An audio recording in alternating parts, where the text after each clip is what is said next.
Everybody's already. Anybody do early voting? Or did you all do the absentee? Absentee. Absentee. I did the early thing.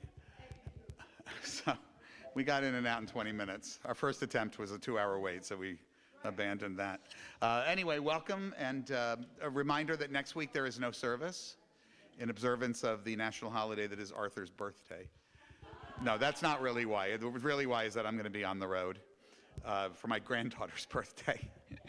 And that as a 4.5-year-old, a 4-year-old, you got to respect that. Readers tonight are Susan Walker, Judy Boski, Debbie Lopez, Ruth Kadish, Lonnie Fleischer, and Rabbi Miriam Jairus. And we'll begin with the first slide, if you will, Arthur. As these Shabbat candles that we are about to light give light to all who behold them, so may we, by our lives, give light to all who behold us.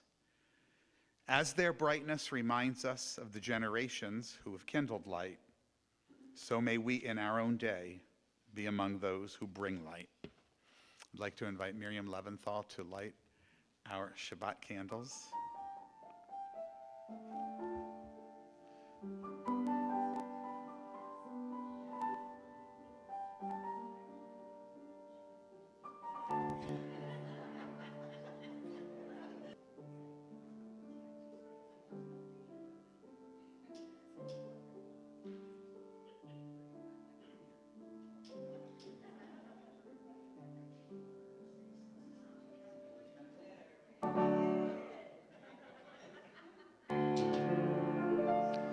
Baruch haor ba'olam, Baruch haor ba'adam, Baruch haor ba'shalom, ba'shalom, Baruch haor, Baruch haor, Shabbat.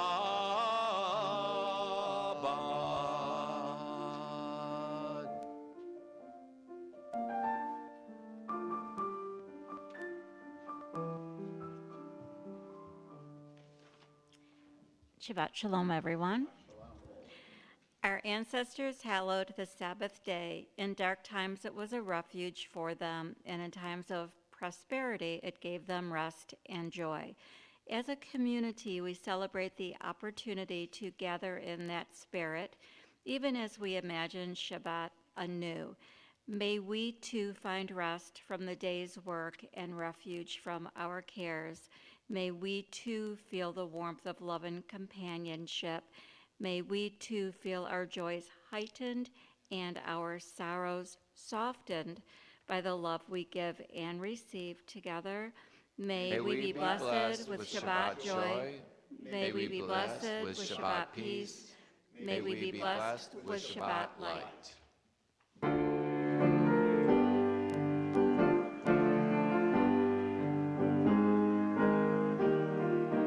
Oops, oops.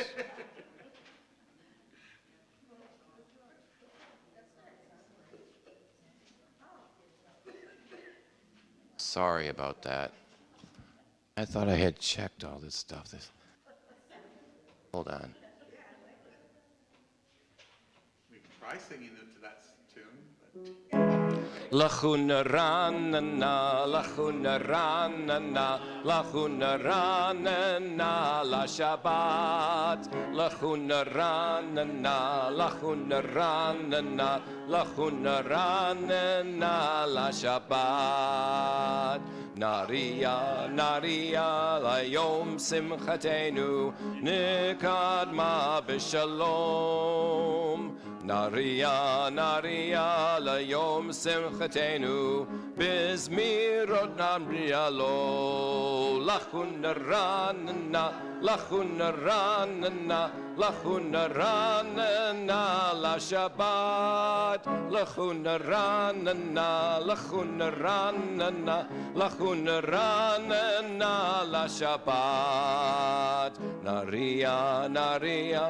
יום שמחתנו נקדמה בשלום. נריע נריע ליום שמחתנו בזמירות נריע לו. נרננה לכו נרננה לכו נרננה לשבת. לכו נרננה לכו נרננה לכו נרננה לשבת.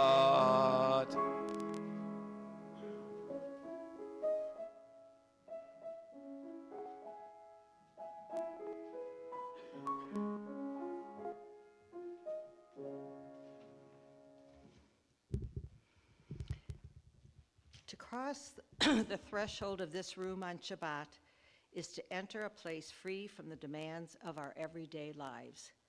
We step away from our daily routines in an attempt to gain perspective on where we have been and where we are going. At other times, in other places, we may feel fragile and alone. Yet here, we join together to find strength, to build community as we look with wonder at the universe and seek our place within its vastness. To this place we come to lengthen our perspective. Together, place we come to question and explore. In this place, we awaken our imaginations. In this place, we draw strength as we allow ourselves to dream. Together, we share the challenge of an ever-changing world, a world often beyond our control. Together, we seek to find meaning, calm our anxieties, understand our purpose. Together, we share the burdens and blessings of responsibility. Together, we bond as a community, a true gift of Shabbat.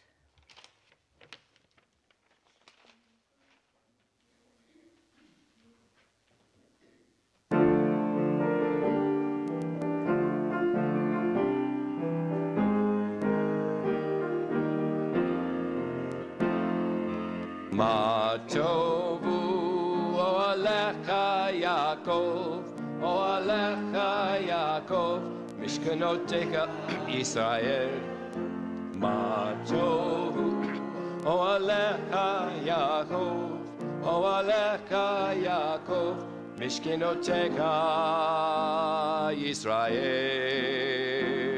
Likrat Shabbat lechu v'nelcha, lechu v'nelcha, ki mekor habracha, mekor habracha. Ma tovu ohalecha Yaakov, ohalecha Yaakov, mishkinotecha Yisrael. Ma tovu olecha Yaakov, lecha Yaakov, mishkinotecha Yisrael.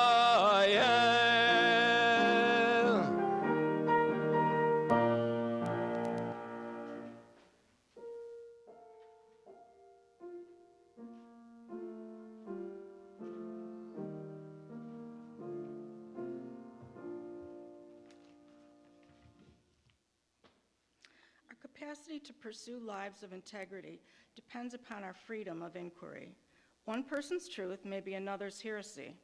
Unfettered investigation is the only path to knowledge. We must each be free to find our way. Baruch Spinoza put it this way: people's habits of mind differ. Some more readily embrace one form of faith and some another. This is because what moves one person to pray may move another to scoff. I conclude that all people should be free to choose for themselves the foundations of their creed.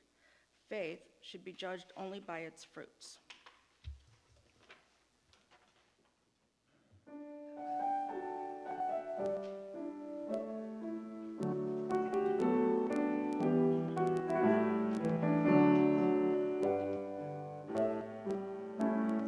There's a place with answers we are seeking.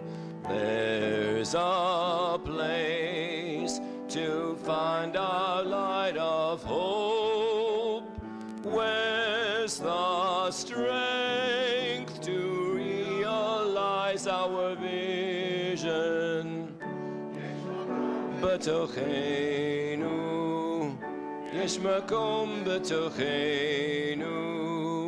Look within yourself, you'll find it there. There's a place with wisdom that can guide us. There's a place where we know what's right or wrong. Where's the path to peace that we all long for? יש מקום בתוכנו, יש מקום בתוכנו. Look within yourself, you'll find it there.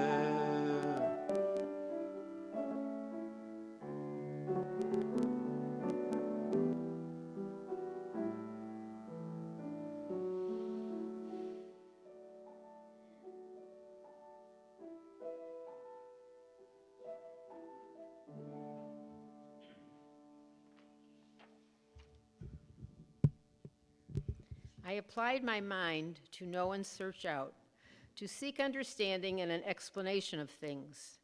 I sought to find words of delight in what is correctly written. I sought words of truth. Understanding is a greater stronghold to the wise than 10 rulers that are in a city. Thus art thou who seek words of truth. Out of the universe, source of our lives, we develop the power of mind and its quest for life's meaning. Yet knowledge is not received as a gift. We must search it to attain understanding.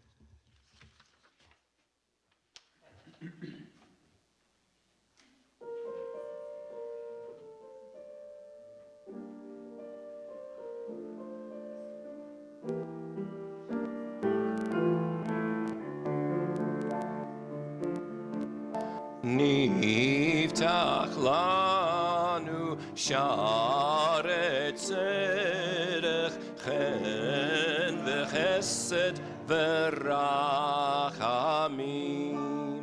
נפתח לנו שערי צדק, חן וחסד ורחמים. שערים לשלום, נפתח לנו ונבוא בם. אלה שערים לשלום, נפתח לנו ונבוא בם. נפתח לנו שערי צדק, חן וחסד ורחמים. נפתח לנו שערי צדק, חן וחסד ורחמים.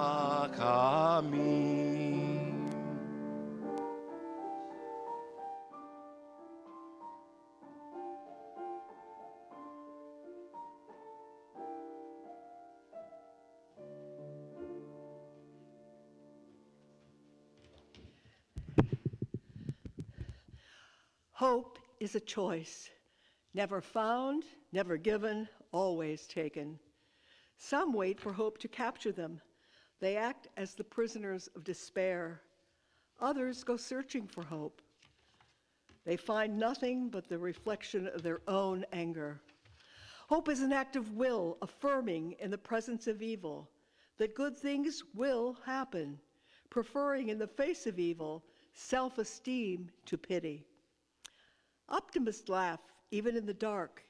They know that hope is a lifestyle, not a guarantee. Keep hoping, guys.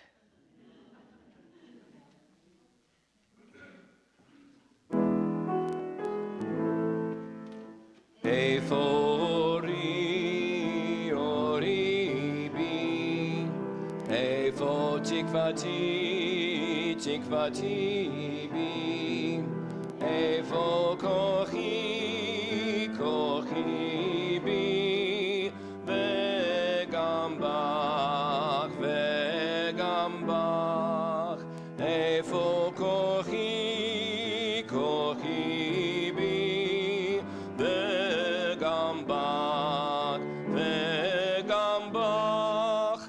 Where is my light? My light is in me. Where is my hope? My hope is in me. Where is my strength? My strength is in me and in you, and in you. Where is my strength? My strength is in me and in you, and in you.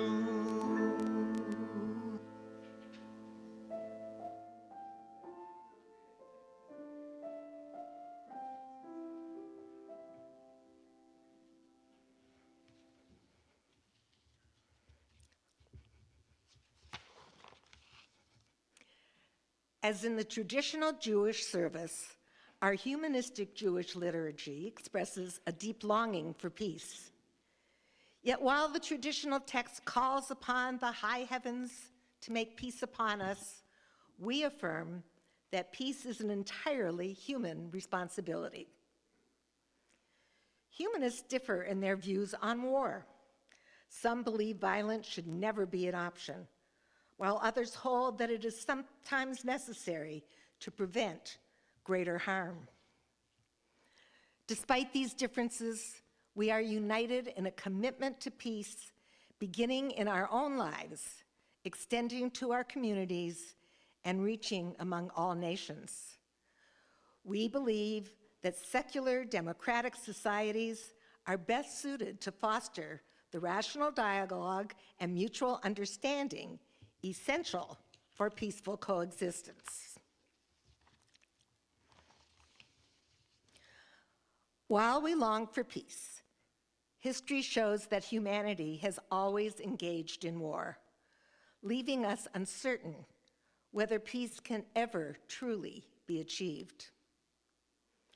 Whatever we may believe about war and peace, as humanists, we accept that the outcomes of our choices are ours alone. Let us then strive to create peace for ourselves and for all people. Nase shalom ba'olam, nase shalom aleinu, ve'al kol ha'olam ve'imru shalom. Nase shalom ba'olam, nase shalom aleinu, ve'akol ha'olam ve'imru shalom shalom. Nase shalom ba'olam, nase shalom aleinu, ve'akol ha'olam ve'imru shalom.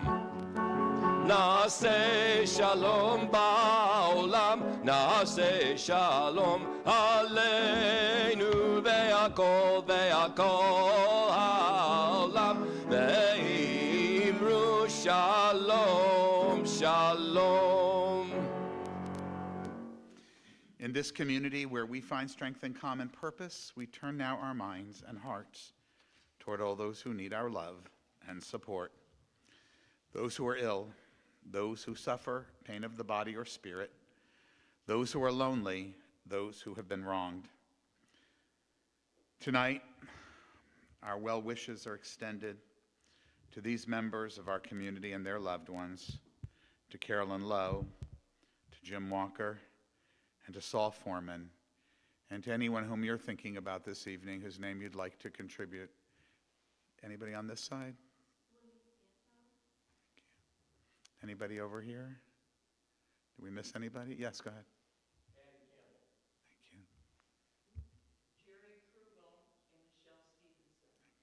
Did I miss anyone? May all who suffer know that they are not alone, that we are there. May they be healed quickly. May they experience a complete recovery, or refuah shlema, the renewal of their bodies and the renewal of their spirits. At other times in Jewish history, there were moments that came during this very point in our Jewish services when prayers were offered for those who had been taken captive, held hostage. To redeem captives was considered an essential mitzvah. Sadly, we are now over a year, almost a year and a month in that reality. 100 plus, including children, including babies, continue to be held in captivity. So it is in the spirit of our ancestors and from our hearts that we voice these hopes. May those who were taken captive find the courage to carry on. May those who love them not despair of their return.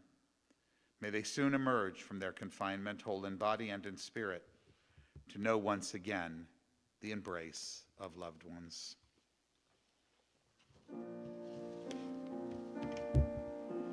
מקום הכוח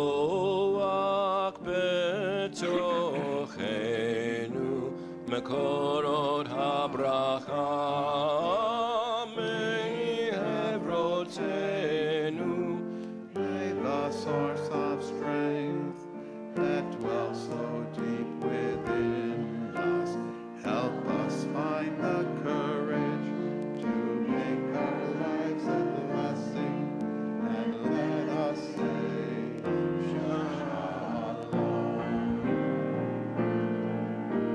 מקום הכוח בתוכנו, מקורות הברכה מעברותינו. May those in need of healing know refuah shlema, The renewal of body, the renewal of spirit, and let us say, Shalom.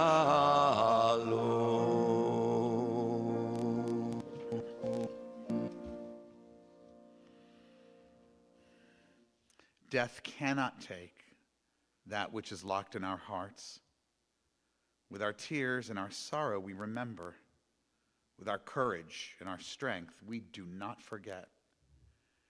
Acts of kindness, deeds of courage will remain. Beauty created, wisdom shared is not lost. With our tears and our sorrow, we remember. With our tears and our sorrow, we remember. Our thoughts turn to those who are no longer with us, our own loved ones, those whom our friends and neighbors have lost, the martyrs of our people whose graves are unmarked, and those of every people and nation whose lives have been a blessing to humanity. As we remember them, we meditate on the meaning of love and loss, of life and death. We recall now our loved ones whom death has recently taken from us, those who died at this season in years past, and those whom we have taken into our hearts with our own. Tonight we observe the yard sites of these members of our community and their loved ones, of Lauren Byrne, Francis Broder, Karen Kurval, Charles J. Elfont, Sophie Ellenbogen, Etta Fieldman, Lou Freeman, Aaron Goff, Philip Gard, Helen Hussed, Goldie Kramer, Sanford Morris, May Rossman, Freda Stillwater, Ilsa Weinberg, Alan Wilsey, and Julian Ziegler. As we did earlier for those who are ill, if there's someone whom you're remembering now, you're invited to share their name. Anybody over here on the left? Miriam. Howard. Thank you. Anyone else over here on this side? Anybody? Miriam? Did we miss anyone at all? Yehi zichram livracha. May their memory, the memories of wonderful times together, even of struggles, bring us a sense of comfort as we face life without them. If you can do so comfortably, please rise as together we recite our humanistic interpretation of Kaddish. Nit gadal v'nit kadash beruach ha'adam. Let us dignify and ennoble all people in the spirit of our shared humanity. Let us acclaim the preciousness of life. Let us show gratitude for life by approaching it with reverence. Let us embrace the whole world, even as we wrestle with its parts. Let us each, in our own way, take up our share in serving the world and seeking truth. May our commitment to life help us to strengthen healing of spirit and peace of mind. May justice and peace permeate and comfort the house of Israel and all those who dwell on earth. And let us say, Ken Yehi, may it be so. In just a moment, we're going to hear from Joseph, who's got a special song for us. He knows. He's just making that face to give me troubles here. Before that, I want to announce, if you have not already taken note of the Hanukkah, of course, Super Supper, in which we raise the majority of the funds that we need in order to do our Noah Feeding Center annual, I want to say lunch, but many meals we prepare for the homeless down there in downtown Detroit. There's a lot of information about the December 13th event, which will start at 6 p.m., by the way. Not only do they need soup, they need desserts, they need all kinds of other things. There's a flyer that you can click on, the information to get more detail.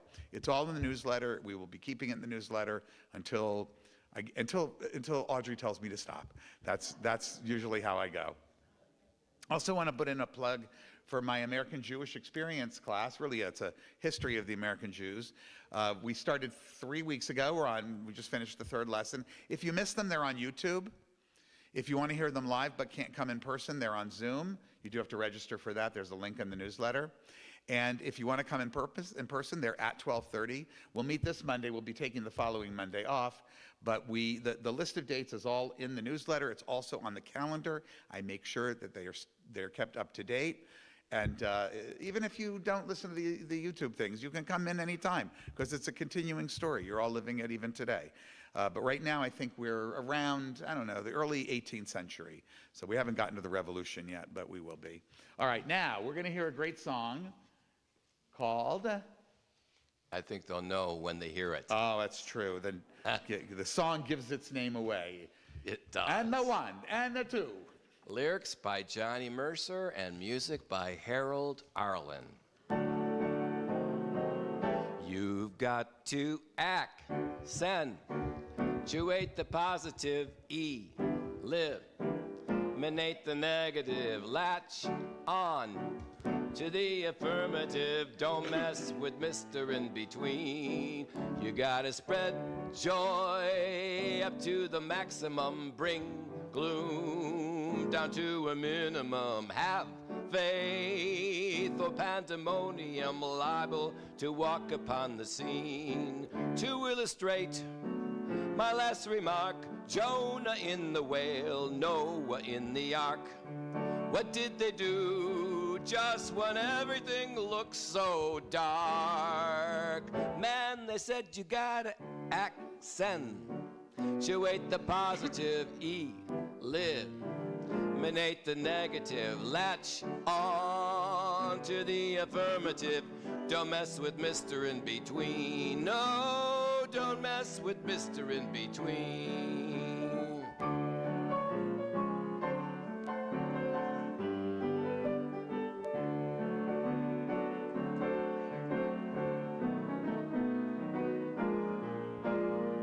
Man, they said we better accentuate the positive, eliminate eliminate the negative, latch on to the affirmative. Don't mess with Mr. In Between. No, don't mess with Mr. In Between. Yeah. Perfect. Well, Shabbat Shalom, everybody. I asked Joseph to do this song because obviously that is the topic of my talk tonight. I think it's good advice for all occasions, but certainly for this weekend and the days to come. As we just heard in the lyrics, you got to accentuate the positive, eliminate the negative, latch on to the affirmative. I don't know what the Mr. In Between is, but I guess it went with the song. Spread joy to the maximum. We're going to talk about that. Bring gloom down to the minimum. You know, sometimes things are gloomy, but we do our best. But he basically ends this advice with, have faith, or pandemonium's liable to walk upon the scene.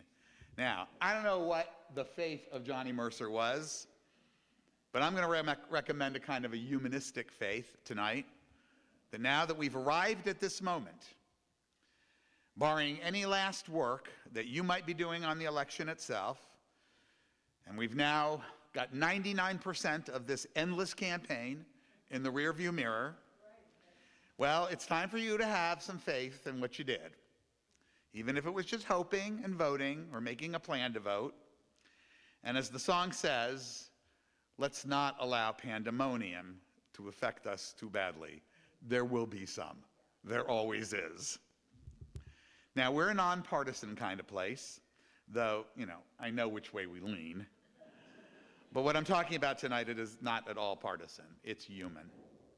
And I can guarantee you that no matter what side of the aisle, what political team we might be rooting for, all Americans are tired. We're exhausted. And we're in need of a little bit of light in the darkness of this campaign.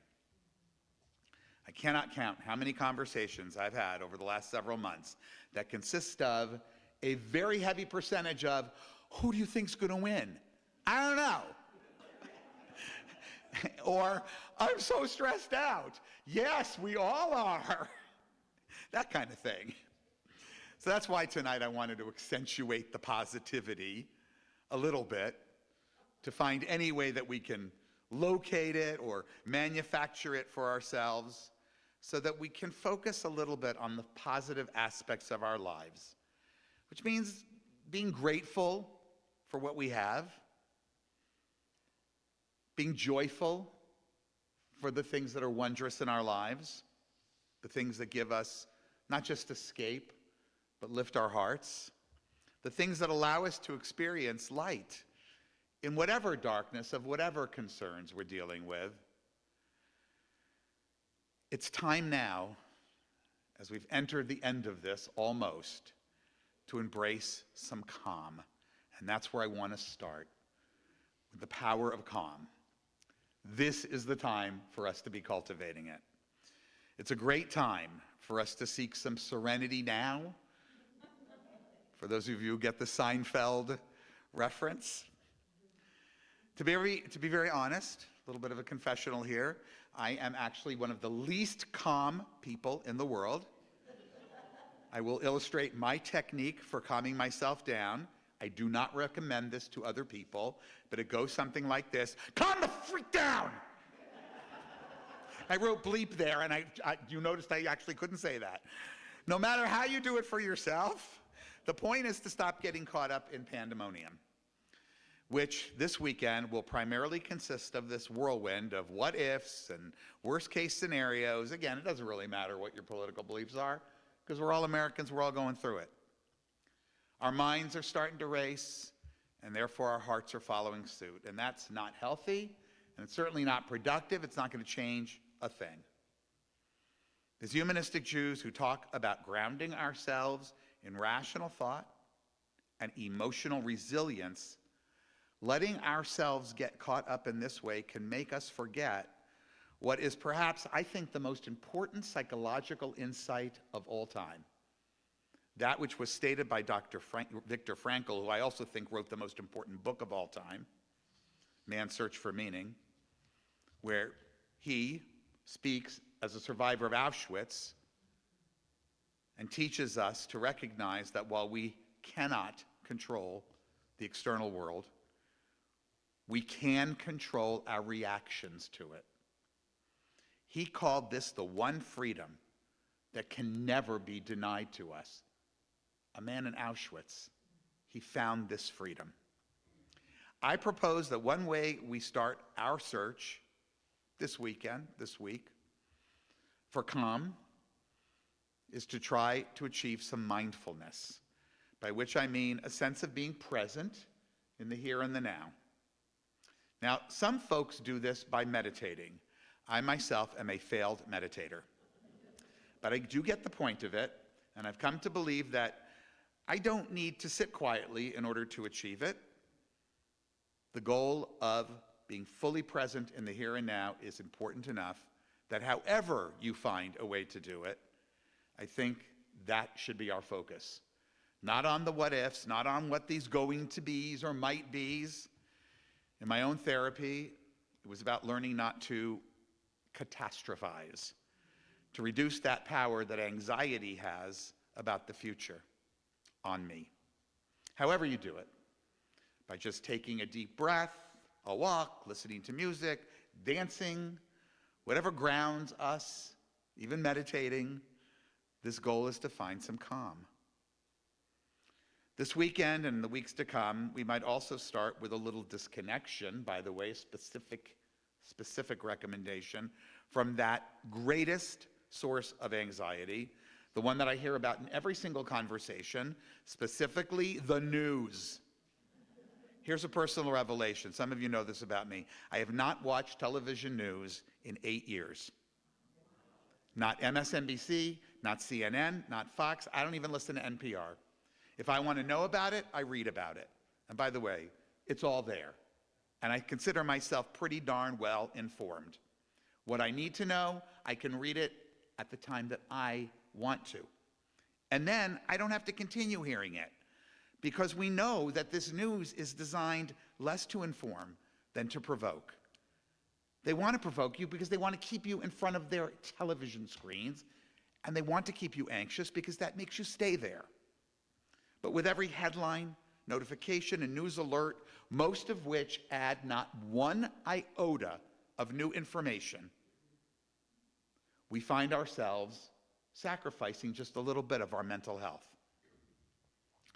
Personally, I know this is a big ask, and I'm not recommending that, I'm not even considering that you'll take my advice on this, but I would recommend checking in with our own anxiety meters to consider how much we're even going to take in on Tuesday night. Because you know it's going to be coming in fast and furious, and they're going to be saying nothing for hours at a time. And that everything you need to know will be on the internet, and you can look at it on your phone periodically while you're maybe doing something less anxiety-provoking. But I won't recommend avoiding the returns. I know how people are, even if I choose to read about them. But this weekend, to pay attention to polls, what a waste of time. They're telling us nothing. So instead of trying to read the tea leaves about who's going to win, who's not going to win, who's this many points ahead, who's that many points ahead, I have to tell you something you already know. No one knows. It's a tie, and it will not be a tie when it's over. And it will end whether you spent your whole weekend and the following week looking at the returns or not. Either way, you're going to have a decision on all of these races. So maybe instead, let's find something else to do. A good book, a hobby, an escapist movie, maybe binge that TV series that you've been thinking about watching, spending quality time with loved ones, not talking about politics. It's okay to step back to protect our well-being. It won't affect or change anything. And it's a proven way to open ourselves up to just calming that bleep down. Now, once we've allowed a little bit of this calm to enter the picture, we may find ourselves in a good position to move on to what I really want to talk about tonight, which is focusing on accentuating the positive. Whenever we're dealing with something we're uncertain about, it's a good idea to focus on the things we are certain about. Now, not everything is happy and joyful. Of course, we're all struggling with things. But we all of us, and I know all of you, we all have something to be grateful for. And gratitude is one of the best tools to put yourself in touch, to put ourselves in touch with positivity. Gratitude can shift our perspective from what's lacking to what's abundant. Last year in Spinoza, we did a whole program with the kids and the parents on gratitude. And we read this little text from Pirkei Avot, the chapters of our rabbinical ancestors, that famous book of wisdom. I think we've done it before. We've sung a song about this sometimes here. Ben Zoma said, "Who is wise? The one who learns from everyone. Who is mighty? The one who rules over themselves." A little bit of what we're talking about. But who is rich? The one who is happy with what they've got. We have a lot of reasons to be happy, all of us. This is good advice at all times, but especially when we're feeling so stressed out about what's going on in the world, so worried about the future. This has become very, very common these days. In our nation, across political divides, the vast majority says we're on the wrong track. So you know how worried people are. And the worries are real, to be sure. But the things to be grateful for, they're real too. And when we do allow ourselves to reflect gratefully for what we do have and not only what we don't, or what we're worried about might come, we open ourselves up to that other thing I mentioned earlier. We open ourselves to a little bit of joy, a little bit of happiness, maybe a lot. Feeling joy does not mean ignoring the challenges we face. Even people that I've dealt with who are very ill find comfort in reflecting upon the joy they feel in the things they have had, and even at that moment of struggle continue to have to be grateful for. This feeling can exist simultaneously with our worries. It gives us balance, and it also makes us stronger. It gives us resilience. It enables us to navigate whatever we're going through just that much more deftly, and even with a little, or perhaps a lot, of hope. Remember Rabbi Wine's reading? It's a famous reading in tonight's service. Hope is a choice. Never found, never given, always taken. It's a lifestyle, he wrote, not a guarantee. And gratitude and joy that it brings, even if sometimes just a little bit, just enough for balance, that's the lifestyle. The Jewish experience, if nothing else, has been a great training ground for how to deal with stress. I love that line from Fiddler on the Roof. I once used it in a high holiday talk about even when our hearts are lying on the floor, we find something to be happy for, right? To have you singing that. And what's the next line? To life. L'chaim. Whenever we think we've got it bad, it I think helps as Jews to consider what our forebears went through, or just what our own grandparents and great-grandparents might have gone through. We're all of an age that we had great-grandparents who struggled much more than we have had to during our lifetimes. I love to look at Jewish stories, all rabbis do, but this time I want to look at secular and sort of folk stories to give us a little bit of perspective. And the one I want to start with is a story of Jewish perspective and gratitude. So you might be familiar with these stories. Both of them are so wonderful and so well told that they've been turned into children's books, so you might know them from reading them to your own children, more likely your grandchildren. Nevertheless, I feel that they have adult lessons, and every time I share them, I feel strengthened by these stories. So I know hearing them over and over again, just as we Jews treasure hearing all these wonderful stories over and over again, whether from the Torah or from later literature, is meaningful.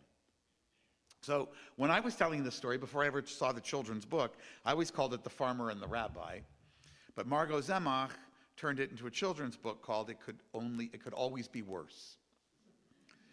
In a small village, a poor man lived with his wife, mother, and 6 children in a tiny one-room hut. The crowded space was a constant source of stress and frustration. Desperate for relief, he went to the wise rabbi for advice. "Rabbi," he said, "my house is too small. My family is driving me crazy. There's no space to breathe." The rabbi listened thoughtfully and then asked him this question: "Do you have any animals?" "Yes," the man replied, "we have a cow, some goats, a few chickens." The rabbi nodded. "Take the chickens, bring them into your house." Perplexed but trusting, the man did as he was told. The next day he returned, even more distressed, unsurprisingly. "Rabbi, it's worse. The chickens are clucking, they're flapping everywhere." The rabbi calmly suggested, "Now, bring the goats inside." The man was hesitant, but he complied, and the following day returned, of course, in utter despair. "Rabbi, the goats are wreaking havoc. It's unbearable. Chickens, goats." The rabbi then instructed him, "Bring the cow into your house." The man thought the rabbi was, perhaps, but let's say mistaken. Nevertheless, he followed his advice. He rushed back the next day. "This is impossible. The cow is knocking things over. The goats are everywhere. The chickens are clucking. No one can sleep. My family is miserable." The rabbi smiled gently. "Go home. Take them all out of your house." The man hurried home and moved all the animals out. That evening, his family sat together in their quiet, spacious home, the absence of the animals making the house feel larger than it ever had before. And the next day he returned to the rabbi, beaming. "Rabbi, you've made our home peaceful and spacious. Thank you." The lesson, I hope, is both obvious and inspiring. Can't muster up some gratitude? Gather some perspective. With it will come the kind of joy that this man felt at the dinner table on the night that he let all the animals out of the house. When we are children, we lack a certain kind of perspective. It's something that I always told my own girls as they went through childhood and adolescence. It gets better, I told them. It did. But as we know, it does, but it doesn't, because perspective cures the childish and adolescent issues. But we, of course, have adult problems, which now come to include the weight of the entire world. And yet this story reminds us that perspective, even at our ages, remains vitally important. Not one thing changed about that man's house or his family.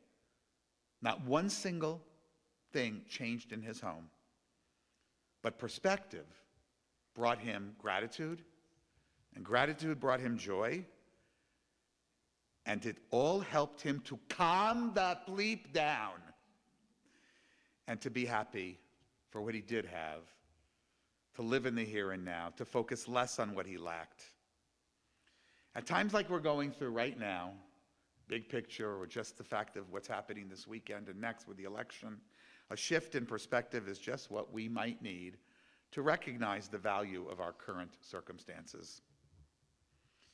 At the beginning of this little short talk, and it's short tonight, I spoke about accentuating the positive, and Joseph sang about it. But before I conclude, I want to share the second famous story. Now, this one was also turned into a children's book, but it's not based on a story so much as a Yiddish folk song. It's a wonderful, cute little Yiddish folk song, which I'm not going to sing to you. It's called Ich habe kleinen Mantel. I had a little overcoat. Here's my telling. In a small village, there lived a humble tailor named Joseph.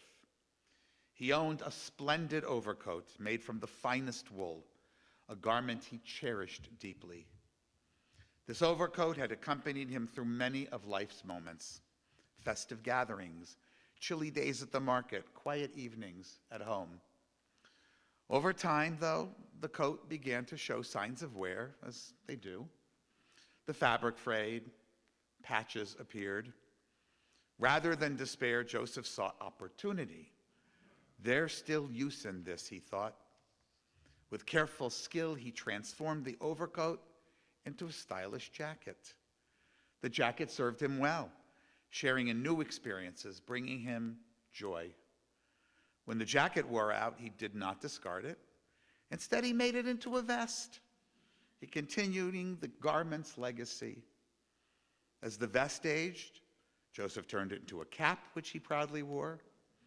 And when the cap eventually became worn, he made it into a bow tie, adding flair to his outfit. When the bow tie had frayed, only a small piece of fabric remained. Undeterred, Joseph made it into a button. One day, he lost the button. He looked everywhere. He couldn't find it. For a moment, he felt a twinge of sadness. Then he smiled and he realized, I can make something from nothing. He sat down and he began to write this story about the overcoat, its journey from a grand garment to a humble button. He shared this story with friends and family who were inspired by his resourcefulness, his creativity, his optimism, his gratitude, the joy he found in the retelling. His story spread throughout the village, reminding everyone that even when it seems we have little, we can find value and joy in what remains. His tale became this cherished lesson in gratitude, in joy, bringing us back to the enduring power of accentuating the positive. Like the farmer in his crowded house, Joseph the tailor realized that his situation was better than he thought. His ability to continually repurpose his overcoat reminds us that we can find joy in the simplest of things, the smallest of things, even the telling of them. Instead of lamenting what he lost, he focused on what he could create, what he could do for himself inside. His optimism turned each diminishing piece into something new and meaningful. This is what I mean by focusing on gratitude for what we have. It allows us to appreciate the aspects of our lives that give us joy. And those, in turn, allow us to be a little more optimistic, a little bit more positive, to have hope become our lifestyle, and not that angry reflection that Sherwin wrote about, that we might see in the mirror when we deny that anything is good or we lose ourselves in despair. Accentuating the positive does not mean ignoring reality. In fact, it's a way of embracing reality, right? But how often and how much do we need to wallow in reality before we become so anxious that we're not able to remember the love, the joy, the companionship of others, the things we just like, the things of beauty that we've enjoyed, that we can still. As humanists, as Jews, humanistic Jews, we're already good at taking our fates into our own hand. Isn't that the whole point? We're in charge. Whatever it is you've done in the past months or years to contribute to the causes you care about, there will be other opportunities. No matter who wins, it's not going to be what everyone wants. It's not going to be exactly what we want or don't want. Every side is going to want to work towards something different. People will change. Perspectives will kick in. Nothing comes out as we always and only desire. Which means we're going to continue, of course, in this democracy to work for those causes, those candidates, those principles, to find purpose in doing these things, all of which give great meaning to our life. They also are part of that lifestyle of hope. But by doing all of this with some gratitude, some joy, some positivity, self-care, we'll also be around and healthier for the other things that also matter very much. Our families, their simchas, our relationships, our communities. For every moment we have, we can cherish that moment and that opportunity. This is how humanists, this is how Jews have best faced adversity. We live in complex times, to say the very least. And even as we acknowledge that the power of looking on the bright side is valuable, we're not going to deny the fears, the anxieties, the challenges we face, not as individuals, not collectively as we stare into any uncertain future, but optimism and positivism are not by any means merely simple acceptance of reality. They're a way, as I pointed out, to finding the balance that we need to be strong, to face those challenges, to be resilient as what may happen happens. And this is what leads us to work for the nation and world and future that we want to see. Because we are not powerless. Each of us carries within us the capacity to choose our perspective, to find gratitude in what we have, to foster joy even amidst uncertainty and adversity. And that outlook can profoundly impact our reality. Hope is a choice, he wrote. It's never given, it's always taken. And when we embrace positivity, we are taking it. When we do, we will also find ourselves inspiring others. So no matter the results of this week's election,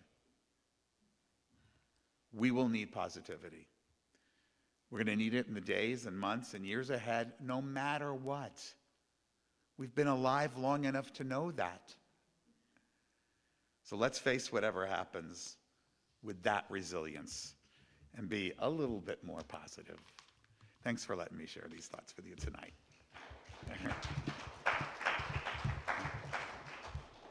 And wasn't that short? All right, we're going to sing this. No, we're not going to sing this. What happened to the I put a different slide in. Maybe I forgot to push save. You all know the words to the song I want to do. It's Peace be with you. Peace be with you. So Very don't pay easy. attention Very to that. easy. Joy, love, peace.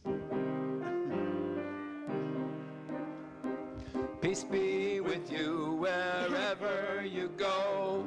Peace be with you whatever you do. Peace be with you till we meet again. Peace be with you, my friend. Peace be with you wherever you go. Love be with you whatever you do. Love be with you till we meet again. Love be with you, my friend. Joy be with you wherever you go. Joy be with you whatever you do. Joy be with you till we meet again. Joy be with you, my friend. Shalom, shalom aleichem. Shalom, shalom. Shalom aleichem. Shalom, shalom. Shalom aleichem. Shalom, shalom. Shalom aleichem. Shalom. Thank you to all of you. Thank you to Joseph, to David Weeks for the streaming, to Arthur for the slides. Shabbat shalom, everybody.